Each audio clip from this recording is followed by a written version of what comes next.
Long ago, before this day's confusion did begin, throughout the stars did we go wandering. Distance was no barrier, and time it had no hope. Free to come and free to go.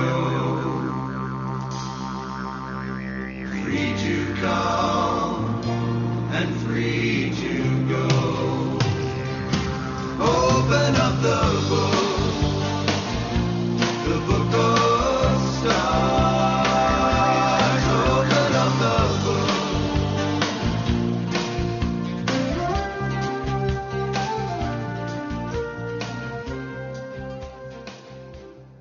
Hello, everyone, and welcome to Karmic Evolution's Astrologically Speaking.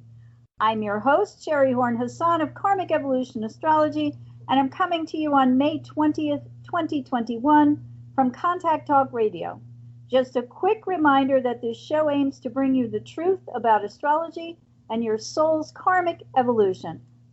So today I am my own guest, in part because I had a lot that I wanted to talk about. And in part because I don't have another guest, but I assure you I have guests lined up for the next several weeks. So first, let's get into my usual housekeeping stuff, which is just to note that you can find my Karmic Evolution Facebook posts at Karmic Evolution for Your Soul on Facebook.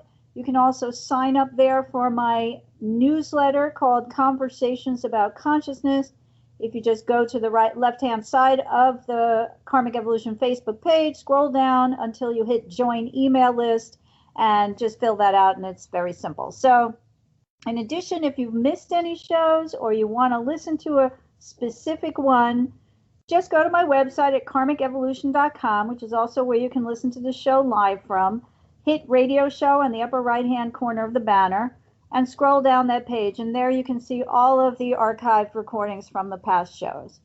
And finally, I continue to offer my 1-hour Karmic Evolution Natal Insight reading to listeners for only $99. This reading is for those who'd like to gain greater consciousness about their soul's true mission and purpose in this lifetime, for people who desire to move from chaos to clarity in areas of particular interest, such as relationships, career/jobs, finances, health, who want to heal old karmic wounds and co-create their own future happiness and success, and for those of us who want to awaken to our true potential, or our soul's true potential and highest destiny in this lifetime. So what I like to say is that's easy when you take advantage of my special discounted offer for listeners, which again is a 1-hour Karmic Evolution Natal Insight reading for only $99. Simply email me at SHERI, that's SHERI, at karmicevolution.com, and book your reading today. At almost half the regular price, conscious awareness has never been so easy or so affordable. Okay, so let's get to this week's astro news you can use. There's lots to discuss this week, as I mentioned. So I want to start with the fact that we're still in the monthly waxing lunar phase, since May 11th Taurus new moon asked us to plant and now water seeds that will blossom into a greater sense of self-worth and self-love. And in the process of doing so, we may better define what's really of most value to us moving forward. Now today the sun enters Gemini, and he joins Venus, Mercury, and the transiting karmic North Node in this sign of communication, siblings, and what we call near family, which is cousins and aunts and uncles, local neighborhood, the hood, elementary or early childhood learning, transportation, and how we take in, process, and perceive information. So the Gemini archetype, ruled by Mercury, revolves around these themes. It's important also to mention that Mercury's Gemini rules the third house in the natural chart. For those of you who know what I'm talking about, you get what I'm saying. For those who don't, the zodiacal wheel starts at Aries, so the first house is always ruled by Mars, Aries, the second by Venus's Taurus, the third by Mercury's Gemini, and so on. And what that means is that we superimpose the planet and sign that rule the third house in our individual horoscopes or birth charts over Mercury's Geminian rulership of this house. In other words, the third house always has a Geminian cast to it.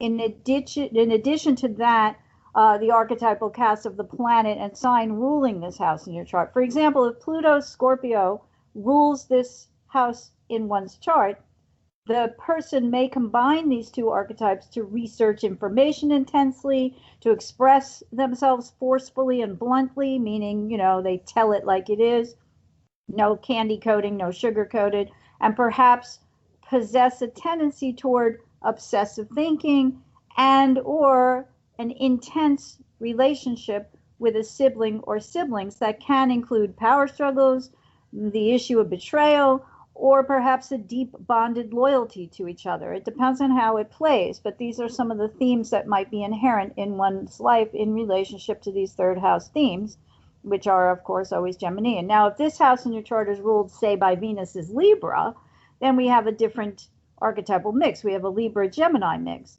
which might make one more inclined to agree with others more often, to listen to both sides of a story or an argument, to bring people together, to debate, negotiate, compromise. In other words, they may have a natural knack for that. Harmonious communication is what they're after. Now, of course, this is a general explanation, right? I mean, the key is always to look at the chart in its entirety, but I'm just getting specific about this particular, the Geminian archetype by sign and by house.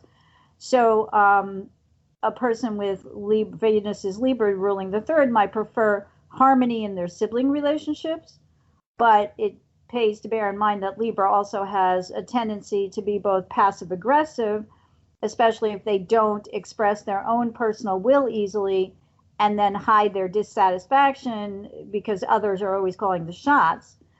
And they can be indecisive because they can see both sides of an argument but can have trouble deciding where they actually stand individually on an issue. So again, the Libra archetype and ruling the natural Geminian house, third house, can say, let's all talk about it, let's work it out for others, but on their own, they may have difficulty actually making a decision about, like I said, where they stand. So as the sun moves into Gemini today, we'll likely see more talking and communicating, for better or for worse. Curious and clever, the Gemini archetype is always thinking, always processing. The trouble with this is that it's not necessarily deep thinking, but rather our thoughts may veer toward the more superficial at times. Excuse me. Now, the lowest manifestation of Geminian archetypal energy is gossip of the, I heard that he said that she did this and then his mother threw them out. While the end result may be factually true, that they were thrown out, it may not have gone down that way at all, as this statement implies. So gossip is hearsay, and we deal with an awful lot of that now via social media. So the facts may not match the more fluid Geminian version of a story, if you catch my drift. So being open to lots and lots of information is a positive Geminian trait, but passing information that's hearsay, gossip, innuendo, etc., with zero scrutiny as to its detailed validity or veracity is a crime that can also be laid at the feet of the mutable Gemini archetype. Now, sorry, just taking a drink of water. To be mercurial is to be changeable too, and mutable Gemini energy is also known to be able to turn on a dime. Now, this mutability may lend itself to quick thinking, but it can also represent the ability to say one thing today and another tomorrow, a tendency that definitely also falls within the Geminian wheelhouse. I remember having a friend years ago who was a Gemini sun in the 12th house, I think, and we'd make plans to do something. We might have planned it for 2 weeks. We might have confirmed the plans the day before, but then the day of, she would contact me and say, I know, we made these plans, but I just don't feel it today, you know? So now she was a 12th house sun, which might have had something to do with it, but regardless, Gemini is still known as an archetype that can change its mind very rapidly. So that can make it a little bit more difficult to, I guess, trust, right? It depends on who you are and who you're dealing with. Like, I'm a Taurus sun, so I used to get really upset because I love to plan. So when someone would change the plans on me like that, and I'd been anticipating, looking forward to, etc., then I would get all bent out of shape. Now, however, because I am a Taurus sun, my sun progressed years later into Gemini, and by the end of that ride, which is a 30-year span, progressions of sun take 30 years, they move a degree a year, I became more comfortable with the Gemini energy. Now I say, okay, well, let's check in again tomorrow, and, we'll see. And I don't react as indignantly, I suppose I would say, about someone changing their plans on me. However, above all, the Gemini archetype is about the kind of basic rudimentary learning we normally experience in early childhood, meaning the building blocks of education, which is why the third house and Gemini are associated with early childhood learning. We have to learn our ABCs before we can learn to read, and we need to understand that 2 + 2 = 4 before we can go on to make more complicated, or to solve more complicated, learn and solve, right? More complicated equations. However, especially now, since the transiting karmic North Node's been in Gemini since early May of 2020, and it will remain there until early January of 2022, I find that early childhood learning is oftentimes, if we stick to that kind of literal definition, it becomes more metaphorical than representative of concrete reality if one is already an adult. So in other words, Gemini represents the ability to take in new information and incorporate it into how we structure our sense of, or how we structure our higher knowledge, right, into our thoughts and our communication. So in other words, one doesn't have to be a child to learn something new, right? So early childhood learning is a little bit of a limited definition, because what's going on right now with the nodal structure, the transiting nodes, is that, especially as the sun moves into the same sign as the North Node, is that we have to open ourselves up, even as adults, to be able to let in new information. And some of that could be things that have changed, right? I think I mentioned on previous shows, like I came of age in the early 60s, or I was a kid in the 60s going to grammar school when there was the new math. And then since then there's been the new math. And since then there's been the new math. And I don't know how many new maths they're up to now, or if they just changed the name of it to something completely different. But in any case, what we learned, even as part of our rudimentary learning block, may have been replaced by newer concepts that have been proven. Anyone who studies science and physics and things like that would be pretty familiar with that, right? Oh, they've disproven this theory and proven that one, or they've reproven that old theory and it still stands. So it's being open to understanding these kinds of things.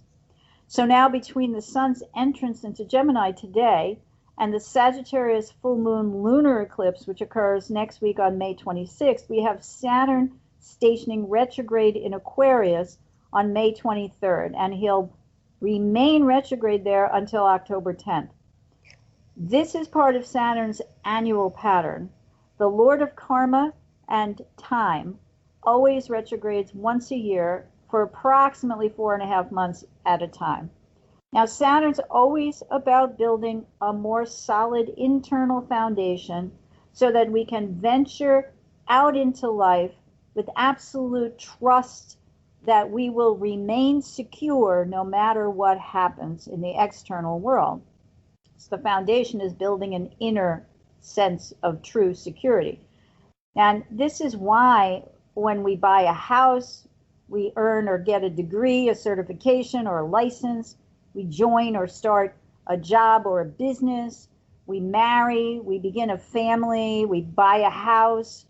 We do so often as a measure of maturation. That is to say, we're maturing into a greater sense of our own identity, and that which makes us feel even more secure about this identity than before. Right? How do we identify ourselves? Oh, I have a college degree. Oh, I'm married. Oh, I'm a vice president at this corporation, or whatever. Or I'm a, Amazon #1 best-selling author, or whatever. So we all have insecurities. And these are shown by Saturn's position in our natal chart, both by sign, house, and aspects to and from. And we're tasked always through the Saturnian archetype to learn and grow, often through the hard lessons that we'll never forget as we age. So we remember that sticking our finger in the flame results in pain. And because of that pain, we don't normally, anyway, choose to repeat that action. This is a metaphor that can apply to all lessons in life, be they related to our relationships, our careers, or whatever. So Saturn's annual retrograde always allows us to review what we've learned and to incorporate this into our psyches as true wisdom.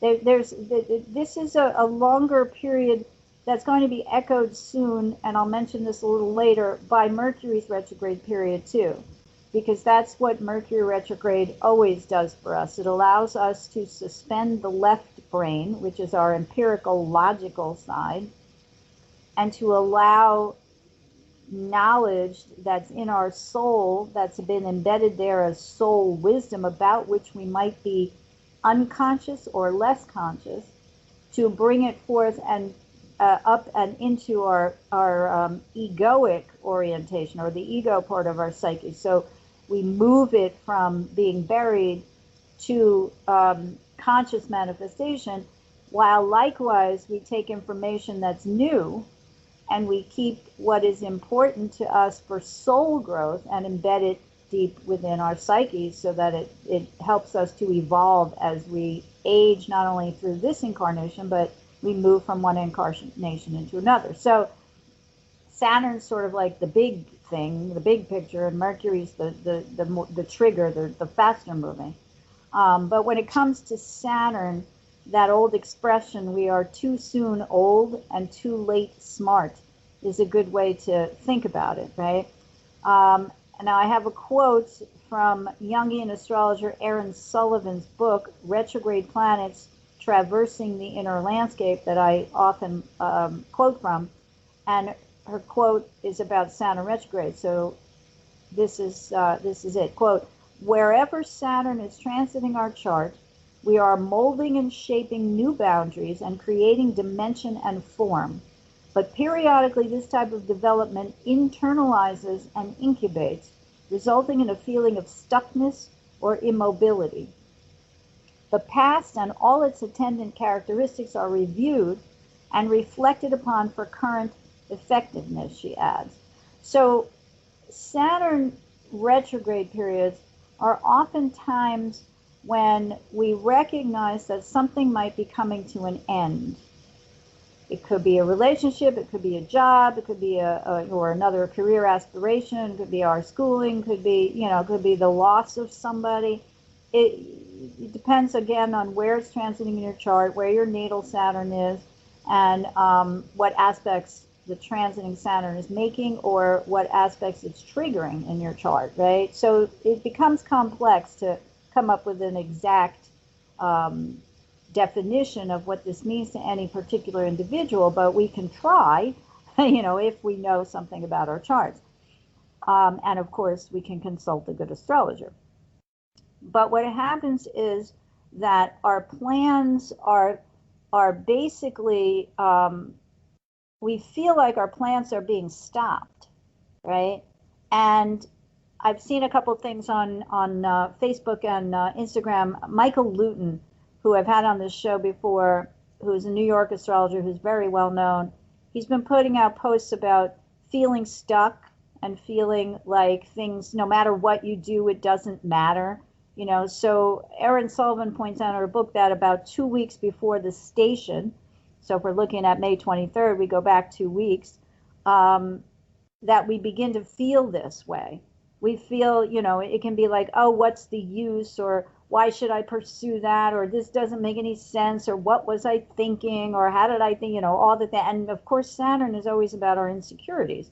So depending again on its natal placement, Saturn in the third house, why did I think I could do that? What's wrong with me? Blah, blah. I mean, some of that's inherent in its placement everywhere, but it's in the fifth house. I'm not creative. Why did I think I was creative?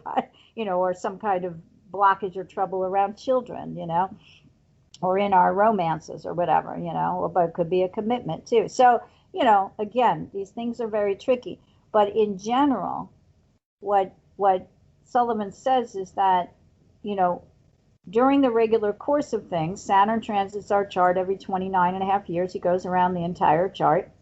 She likens it to the hero's journey, different stages of the hero's journey. So assessing where we are in that 29 and a half hero's journey, the travels, right? As we approach this retrograde, we begin to feel stuck. And that means we need to go within. So questions we might ask ourselves during this period, especially if it involves the ending of anything. I have a client who's been out on maternity leave, moved during maternity leave. Now our company's starting to require people to go back into the office, but she's not in the same place anymore. So she has to look at the possibility of ending this portion of her career with this particular employer, right? So this could be, like I said, about something like that. Could be about relationships, and we go through the houses depending on when Saturn's transiting in our house to recognize where we might ask ourselves, does letting go of someone or something open up and create greater space for someone or something new to fill? And does holding on to someone or something that may have outlived its purpose or usefulness? And here I know that it's often difficult to grasp this concept when it's related to something like a personal or love relationship. But does this relationship or whatever, job, whatever, actually provide me with a greater sense of internal security? And can I perceive that there may be something better down the line? Can I not only perceive that, but can I trust that whatever happens in my life, especially if I have to let go of somebody or something but not by choice, does it mean that, can I have faith about the fact that that's for my highest and best good, right? Now, we can also relate this stage, meaning this retrograde period of Saturn's journey through our charts, to last year's Saturn-Pluto and Jupiter-Saturn conjunctions. So Saturn-Pluto, which occurred in January of 2020, started to give us the ability to build a new foundation in our lives for the next 35 years or so. And the Jupiter-Saturn conjunction, I always think of it literally translating into the king is dead, long live the king. Something has to die in order for something new to be born. And that is a cycle that lasts for 20 years. And that occurred in mid to late December of 2020. So we're not even that far into the cycle yet. But in general, where do we need to find a greater sense of internal security that we can manifest in the outer world as we move forward? And how can we make this happen? So that's probably not by clinging to the old, but rather by embracing and transforming the new, so that anything from tweaking our current plans to embarking on totally new or different paths are up for, discussion. The question again is what needs to go in order to make this happen successfully and leave us feeling grounded and more secure for real. Now, meanwhile, we approach the May 26th Sagittarius full moon lunar eclipse, which is going to occur at 5 degrees and 26 minutes of the Sagittarius Gemini polarity at 4:14 a.m. Pacific time and 7:14 a.m. Eastern time, again on May 26th, meaning that the moon's in Sagittarius, the sun in Gemini, and the heavens are emphasizing the difference between the Gemini sun's elementary, remember I said rudimentary education, right? Elementary perception of information that adds up to one's assessment of what is the fuller, bigger picture, and how that can provide us with a sense of greater long-term security. So as you can see, I'm interpreting the lunation against the backdrop of the Saturn retrograde. Whenever we have a full moon, the moon opposes the sun. In psychological astrology, the moon represents the subconscious, the sun, the conscious ego. So when the moon opposes the sun every month, she shines the sun's light, or I should say reflects the sun's light back onto itself, thus revealing that which has been hidden from the sun. In turn, this is what the sun needs to release in order to evolve. I've said this before, it's all well and good to look at our archetypes from the rosy, positive, potential of its nature. But our charts really are about evolving into those positives. And in order to do that, we have to begin to recognize where we portray or have embedded within the negatives of those archetypes. Otherwise, we don't know what we need to release, right?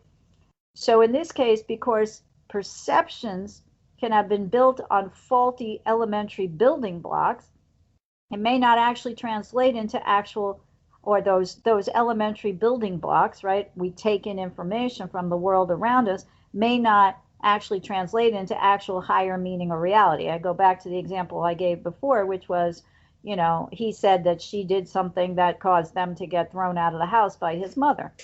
You can already tell how confusing that is just by, it's like, what, who, where, what are you talking about, right? So depending on how you perceive that statement, assuming we're talking about someone you put two and two together, come up with a conclusion. But what if the conclusion is not the reality? So put another way, perception often becomes our personal reality, although the objective facts may speak differently. So at this upcoming eclipse, we'll be asked to release former notions based on rudimentary information and information that's not necessarily attached to greater overall meaning that makes sense. Again, we want to release what we perceived to be true or perhaps fantasized about being true, but isn't necessarily matched or borne out by actual fact. In other words, we're looking at two opposites at the Sagittarius full moon lunar eclipse, which is why I'd label it as a really important lunation, aside from the fact that it's an eclipse, which is generally a time to have revealed anything that's been quote unquote eclipsed or hidden in our lives until now. And this makes the houses in which this eclipse occurs important as they further hone its message for each of us personally, right? So because the transiting karmic south node is in Sagittarius, it tells us that we must let go of old, outworn, outdated, no longer relevant to the current times beliefs. Jupiter ruled Sagittarius encompasses within its archetypal range religion, morality, and law, among other things. So what moral and or religious beliefs and what laws are currently in play within the collective? It's pretty easy to extrapolate from the fact that there's an actual war going on now in Israel and Gaza on the West Bank, that it's between ideologies, Uranus Aquarius, based in religious beliefs, Jupiter Sagittarius, and focused on resources, Uranus and Taurus. In the US, we can apply this same formula to the fact that certain beliefs, perhaps based upon faulty perceptions that remains to be examined, really don't add up to the actual big picture meaning. Here I'm speaking of the big lie that the November 2020 election was fraudulent, that legislative bodies have the right to control women's reproductive systems. The Supreme Court just announced yesterday it's taking up a case that might eventually cause the overturn of Roe versus Wade, and that humanitarian aid in the form of investment in infrastructure, that infrastructure, the definition of infrastructure includes children and pre-K education, child care, and pre-K education, and that this is unnecessary, right? The belief that we don't need to do that as part of reinforcing our infrastructure now, or placing value. Remember, Uranus and Venus. Venus represents the second house. Venus is Taurus. Uranus in Taurus. Venus is Taurus, rules the second house naturally, has to do with money. Okay, so seeing the value in putting money into our infrastructure, if we interpret that at least part of our infrastructure includes childcare and pre-K education, and I would also include in that parental leave for a newborn or an adopted child or whatever, or also for taking care of our elders or anyone with a disability or other extreme circumstances.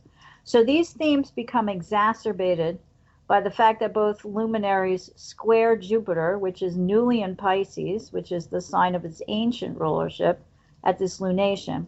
The Sun squares Jupiter tomorrow, May 21st, and this is a good time to look for arrogant, self-righteous thinking and or fantastical thinking, be it on a collective or a personal level, and how this might trip us up from evolving our lives toward, again, with an eye towards Saturn's retrograde, becoming more secure. Do our beliefs, our current beliefs, actually make us more secure or more insecure? This is especially true since Mercury in Gemini squares Neptune in Pisces May 22nd, which is a recipe for brand and image builders to succeed in convincing us that all that glitters really is gold, even if that turns out to be fantastical thinking or just plain BS. Mis- and disinformation bear greater scrutiny and fact-checking now, as well as analyzing how we perceive information thrown at us willy-nilly in this social media world. Jupiter rules Sagittarius as well, of course, and so it rules this lunation's moon. Now, here's the juxtaposition. So we have the fact that we're to move away from the downside or the negative side of Sagittarius energy because it's inherent in the South Node. We want to move away from the negative portions of the archetype that rules the South Node. Self-righteousness, uber morality, that we have the truth, we are the chosen people, etc., etc. But at the same time, it's the moon in Sagittarius that's reflecting the Gemini sun's light back to it to show the Gemini sun its downsides, which are just being so mutable that they either can't, it's like, he said this and she said that. And, I always talk about Chicken Little, right? The sky is falling, the sky is falling. Usually a Virgo comes along and goes, what part of the sky? Where is it falling exactly? I don't see it. Can you take me there? Can you show me a picture? I don't know if I'm going to believe this without some analytical thought, right? Gemini doesn't have that. Gemini is just like, hey, did you hear what he said? Did you hear what she did? And he doesn't necessarily need proof that it actually happened. So the Sagittarius moon at this lunation and this eclipse is opening up a portal for us to actually go, where do I need to let go of these perceptions that I've always had? And what are my perceptions based on? They're often based on subjective analysis. I mean, I'll use the word analysis loosely, right? If you're in a situation, you perceive it a certain way. So in a sense, that is how you analyze it, but that precludes further analyzation of an objective kind. So if that's what we've been doing, we need now to fall back on objectivity, right? So there's a bit of a conundrum. So we want to get rid of old, outworn, outdated values, mores, and belief systems. At the same time, we want at this lunation to look at from where these belief systems derived, which were on our earlier perceptions, how we perceive the information that was thrown on it. So again, because the moon's throwing the sun's light back to it, the Sagittarius moon reveals where some of our hastily formed opinions, and Gemini's mutable, based on our perception but not necessarily on factual truth, may lead us astray in assessing the overall meaning of any particular issue. Can you see how this is like a circle now? It's like, okay, the longer term transit is we've got to pay attention to where our belief systems were formed from. Out of what material, what influences did we cement our beliefs, regardless of what kind of beliefs these are? Mental, spiritual, concrete, physical, religious, political. I mean, these two issues in the sky right now, I think, are reflecting back to us through the collective. There are others, of course. Where they come from, and the shorter term one says, let's look at how you formed your perceptions that eventually led to those beliefs, and that recognize that those beliefs may have become hardened or metastasized, and in doing so, they refuse to evolve with the times, right? So the signs are pretty clear that we're to release these long entrenched ideological beliefs. And this is where this year's square of Saturn in Aquarius to Uranus and Taurus comes in, because it represents the clash between sticking to older foundational ideologies, particularly those related to groups, versus letting into the picture newer revelatory ideas that are more, like I said before, in alignment with our changing social mores and values.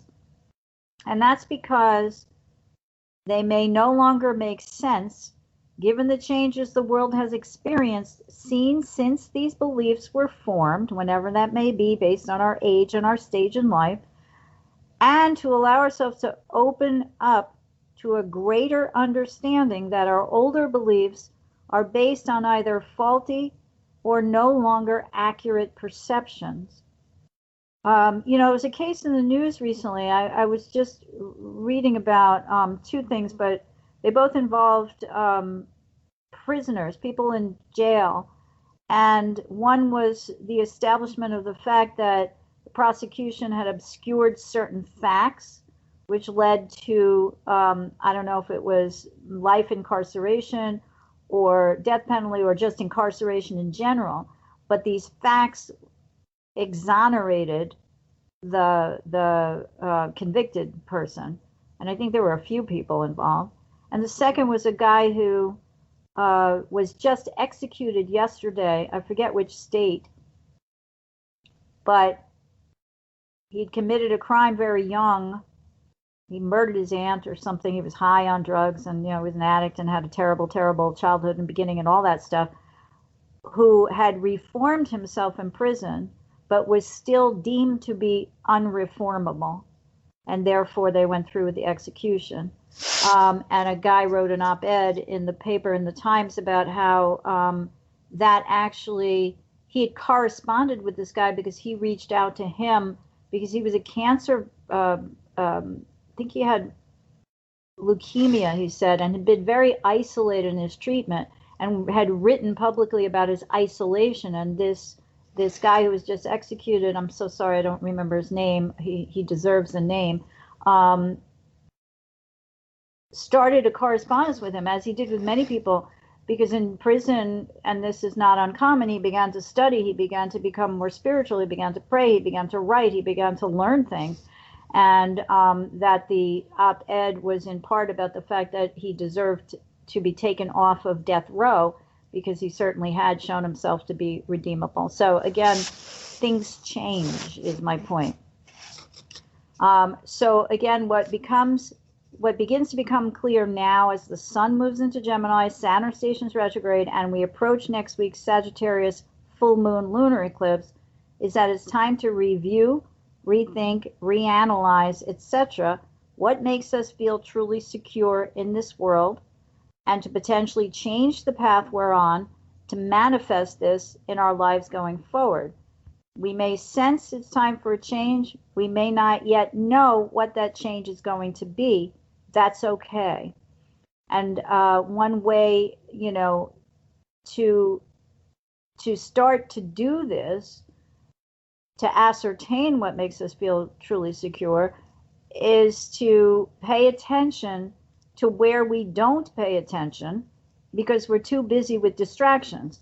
I mean, this is not a blanket. I mean, I'm going to make what sounds like a blanket statement. It's not true for everyone who carries the Geminian archetype, but Gemini has the reputation because of its mutability. I often call it a dog chasing its tail. It can also be likened to the hamster on the hamster wheel. Those who have a lot of Gemini archetypal energy in their makeup might find it hard to fall asleep at night because their mind's always going. They could be worriers, they could be just ruminators in a sense. But it's likened to also that ADD like lack of focus or easily distracted nature. It's the I'm walking to my friend's house and talking to my friend about this, and then in the middle it's, oh look, a squirrel. When my son was young, they used to have T-shirts like that. So his generation, I think, really got a lot of diagnoses of the ADD, ADHD kind, which may or may not have something to do with Big Pharma, but we won't go down that rabbit hole today. In any case, those distractions detour us from our stated mission or goal.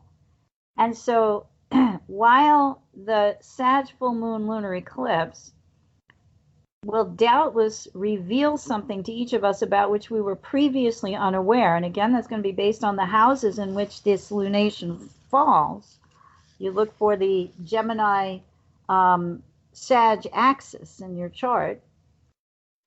That's where something may come to light.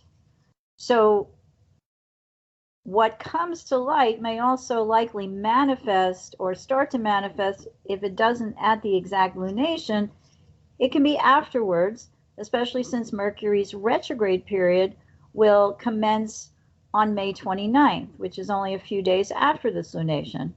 So we're to review between then and June 22nd, when he stations direct again. And I believe he stations retrograde at approximately 25 degrees of Gemini and goes back to about 15. So again, if you're into or know your chart, you want to look at where those degrees are, see where it's going to be aspecting any natal planet, and first see what house it's in, see where it's aspecting natal planets or sensitive points like natal nodes and other things. So we're to review between now and June 22nd how we take in, process, and perceive energy. Perceive information. So in other words, do we jump to conclusions based on bits and pieces of information that may or may not be true? Do we verify what's factual? Or are we simply conditioned to believe everything we see, hear, or read, or want to believe as true, which may happen because the luminaries are squaring Jupiter. Like I said, the sun is square Jupiter tomorrow. The moon completes its square to Jupiter right before the lunation on the 26th.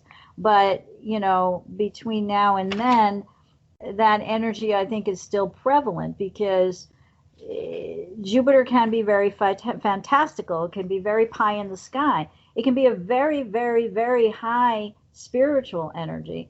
And I mentioned last week, a combination of Jupiter and Pisces or Jupiter-Neptune energy, or Sagittarius Pisces energy is very focused on altruism, so we can try to be altruistic about some particular subject, and that's all well and good because we can use our empathic capabilities to understand other people's pain and to be charitable, and to extend ourselves in charitable ways. But we can also go overboard with this energy and start to believe things that are never were and never will be literally true. So as we come between tomorrow and this lunation, this square is still in effect, and it again asks us to recognize the current clash, right, between what's true and what we want or hope or dream could be true. Now, again, when I use the word dream, we can all manifest our dreams as reality, but we can't do that without Saturn. So if you don't figure out what path we're on based on Saturn's transit, including, of course, this current retrograde or soon to be retrograde, we won't have a path. We won't know what path we're walking, or we'll go down the wrong path because we're enticed. As I mentioned before, Jupiter in Pisces, all that glitters isn't gold. We have a couple of choices when we're looking at the combination of those energies and the luminary square to it. We can get bamboozled. We can buy the Brooklyn Bridge for $5 and then never receive it. And whenever that kind of thing happens, and that's a ridiculous example, but you get my drift, we can blame the other person for having bamboozled us, deceived us. We can blame ourselves for having been so naive or so ignorant or so stupid, right? Or a combination of the two. So how we each fall, into which categories we each fall. Life is like a seesaw when we're dealing with archetypal polarities, right? It's like we want to say, well, he's a bad guy. He told me something that wasn't true. I was crazy to believe it. But the truth is that both of us are at fault. Both of us are to blame. But when now we have Saturn who says, okay, so live and learn. We are too soon old and too late smart. Remember? Let's learn this lesson. Next time someone comes at you with something that sounds fantastical, beyond the pale, not easily done, check your facts. Keep your feet on the ground. Verify things. See how it feels in your gut, right? We know we can get carried away with how things feel in our gut, depending also on our astrological makeup. If we have a lot of fire, for example, we can leap before we think. But always, Saturn reminds us to remain grounded. So, at this lunation, we want to make sure that that is the case.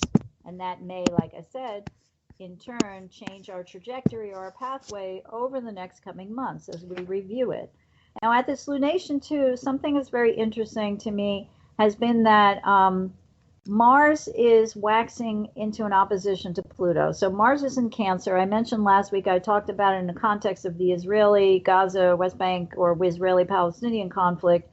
And Mars is going to fight to defend and protect its people and its homeland. Now, particularly its women and its children. It is notable at this point that more women and children have died on one side, meaning the Palestinian side, than on the other. All right. Again, I'll leave it there. But I think that, if anything, is just a testimony to who has the greater firepower, who has the greater strength, who's more easily able to wound what or who they perceive to be the enemy rather than the other way around. But as this aspect grows, it's very much one about coming into conflict with others who try to overpower or control us. Mars is the personal will. Mars wants to act. I talked about it at the Aries new moon, if not at the ingress of the sun into Aries at the springtime. But the thing is that Mars wants to just do what it wants to do. It's an ego-oriented planet. But when Mars comes into frictional contact with Pluto, which is an evolutionary transformational force, Pluto is the atomic bomb compared to it's sort of a David and Goliath thing, right? Mars is David with his little bow and arrow, and Pluto is Goliath, who is, like, I can just shoot you down, no problem. And that kind of confrontation takes a huge amount of courage. So you can apply it to the current political situation that I've mentioned, or to our own internal workings, right? But something at this lunation is asking us, as we're being asked also, to look at all the things that I've mentioned, letting go of our righteous beliefs, opening up ourselves up to new information that can change our old perceptions or provide newer, more relevant perceptions to the times, where the conflict arises from that keeps us from doing that. And that could be other people, our families, and that's again where the Saturn square Uranus, which is in effect for most of this year and is coming up for its second hit in less than a month, exact hit on June 14th, it tells us that we may be battling with forces that are bigger than just us. That's Pluto, right? So Pluto in this case is still in Capricorn. We have a lot of battles with the corporations. One of the things that I've likened this Saturn square to Uranus about is the social media platforms and regulation. Saturn Aquarius wants to regulate a group, and Uranus wants to be free to pursue its values. But if its values are only around making money, but not necessarily about making life for all of humanity better, which I think is a pretty easy leap to take. It's not a difficult mental leap, right? To go from how does inciting violence or turning one group against another, whether it's literally, physically, mentally, emotionally, or spiritually, serve the greater good. Okay, so Saturn will more than likely regulate some of the stuff eventually. I just read an article today too about some of the major economists who've changed their philosophy from over the years thinking that big government is bad because capitalism and the free markets should rule, right? But that they're changing that since the advent of Facebook and Google and Twitter becoming so big, that they feel that they should regulate. It's not regulate, it's that they should tax. The government should tax ad sales on these sites, and that would increase the coffers for states and the federal government, which enables the government to be able to handle more of the types of things like coronavirus stimulus checks when there's an emergency, or child care tax credit, or whatever, or money for the infrastructure that I talked about before. So what I'm trying to say is that, all these things roll together, and it's in our best interest to take a look at them as a macrocosm and then apply that macrocosm to our individual and personal lives, right? So as this I'm looking up because I didn't write down. I don't have when Mars is going to exact oppose. I want to give you that information. Hang on. The exact opposition of Mars to Pluto doesn't happen. I'm in June. Hold on a second. I'm looking at my little calendar. Give me a sec. Let's see. He won't actually oppose exact until June 5th, okay? So Saturn will be retrograde, Mercury will be retrograde, Mars will exact square Pluto, but that energy is definitely prevalent now as we wax towards the at the Sagittarius, lunar eclipse, full moon lunar eclipse, right? So where do we need to do battle with forces that try to contain us from actually evolving? And again, because Saturn because of the Saturn Uranus thing, so much of that has to do with groups and others that we feel obligated to, so we cannot break away from them, or we have too much rebelliousness and they're going to crush us. We need to go our own way, but we need to do so with thoughtfulness, regulate ourselves, sort of. Anyway, I hope all of that makes sense, and I want to thank everyone for joining me today. I hope you found the information presented here helpful as you continue your karmic evolution in this lifetime. Please be sure to join me next week on May 27th for another episode of Karmic Evolutions Astrologically Speaking, when professional astrologer Ronnie Gale Dreyer returns to talk all things eclipses, and she will go into all the stuff about the sensitive degrees and when this eclipse takes effect, and the next one in June, and so on. So try not to miss that one, because she's one of my favorite guests. Till then, may your journey be filled with karmic healing and the joy of greater consciousness. Namaste. Long ago, before this day's confusion did begin, Throughout the stars did we go wandering. Distance was no barrier, and time it had no hope. Free to come and free to go. Free to come.